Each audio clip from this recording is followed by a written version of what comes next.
Hello guys! Kumusta kayong lahat? So for today's video ay medyo late na nga itong video na to dahil late ko na din na edit. Ito nga yung araw na paglilipat namin. Biglaan nga lang paglilipat to at binigyan lang kami ng 2 araw. Kaya hindi nga kami readyng lumipat kaya ganyan pa yung mga gamit namin. Sa totoo niyan, nakakalungkot lang kasing lumipat kasi sobrang gusto ko na itong bahay na tinitirahan namin. Tulog pa nga si Johan dyan tsaka Sofia dahil maaga pa nga at kami ay nagligpit na muna ni Daddy ng mga gamit na dadalhin na. May mga naimpake na din kami at hinatid na ni Daddy dun sa bagong bahay. At eto na pala yung itsura ng kusina. Medyo nakakalungkot lang talaga dahil sobrang saya nga namin nung tumira kami dito. Gusto ko nga din dito sa bahay dahil hindi masyadong crowded at laging malinis. Yung iba pala namin kasama dito sa flat ay nagsialisan na din. At sa oras nga ito ay ihahatid na muna namin si Sofia sa kanyang school.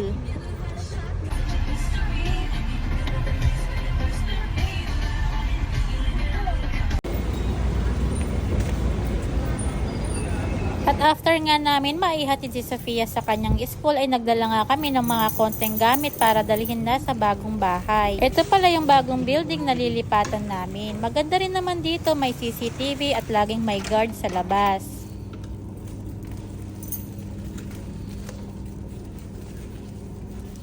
At ito pala yung mga magagaan lang na pwede naming ilipat ng pakonti-konti. Medyo marami na nga nailipat si Daddy at itinambak na muna dito sa korehidor. At ito pala yung bagong lilipatan namin.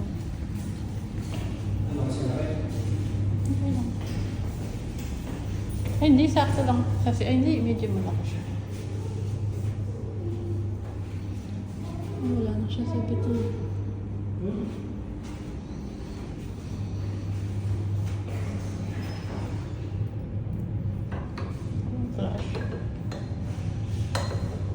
Wala siyang flash, Daddy.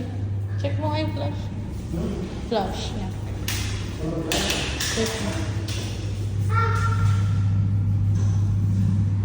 Meron? Ito. Pwede na tayo may sampayan na dyan.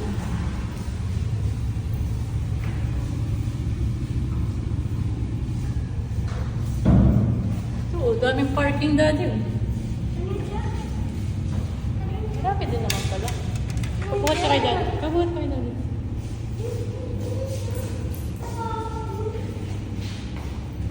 Sira lang yung dito niya, Daddy. O, report mo na lang.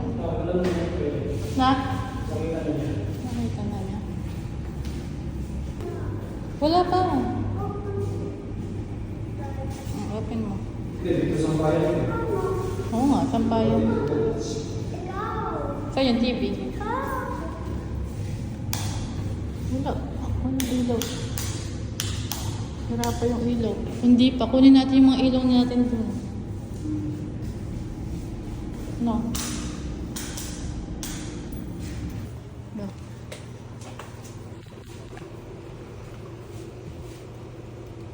Naku, di kasya yung ano natin.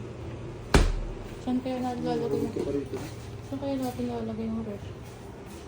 Dito yung kainan. Ay, ito ang pala. Mga ref ay simple lang din sa atin.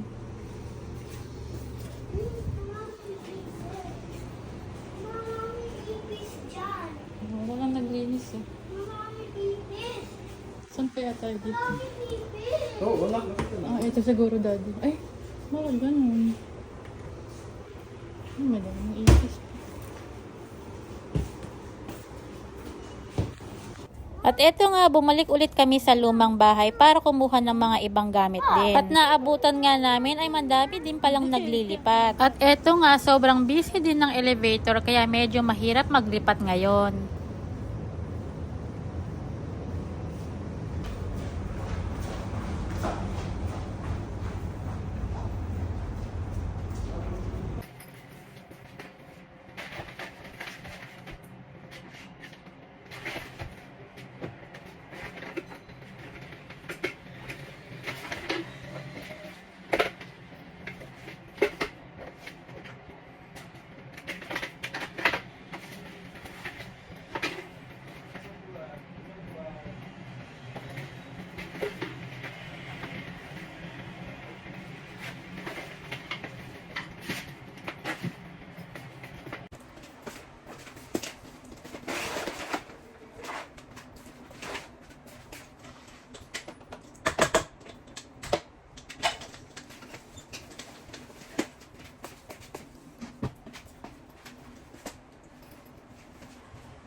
At ayan nga ay unti-unti na rin naming natatapos yung pagliligpit ng gamit. Ito na lang yung naiwan, itong ref. Yung mga ibang kasama namin ay nakapaglipat na din.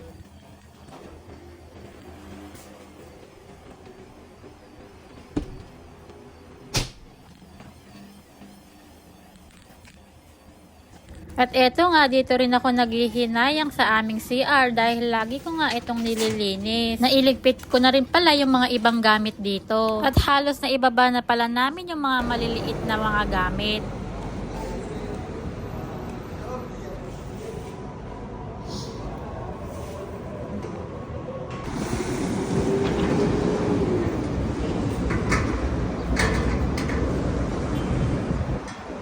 Yung ibang mabibigat na gamit katulad ng cabinet at saka kama ay papa-car lift namin.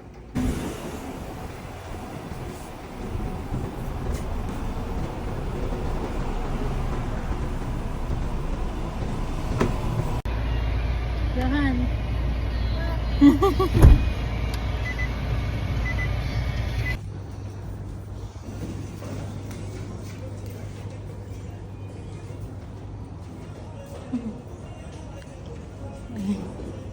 Tingnan mo.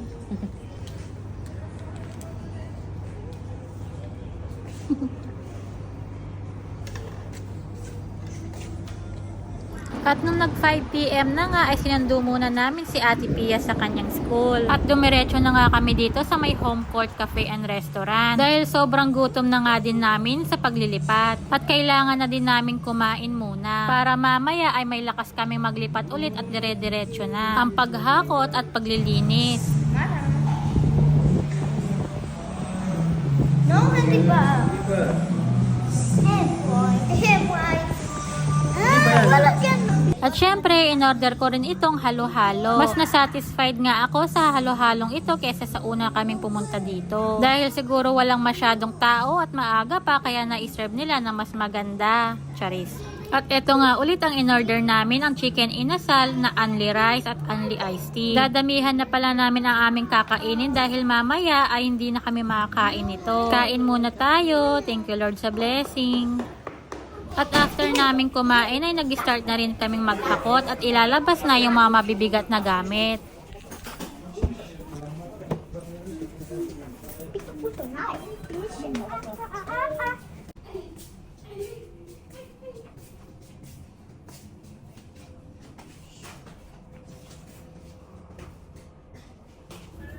At ito palang cabinet guys ay nasira kaya hindi na namin siya isasama sa aming paglilipat. Dito na.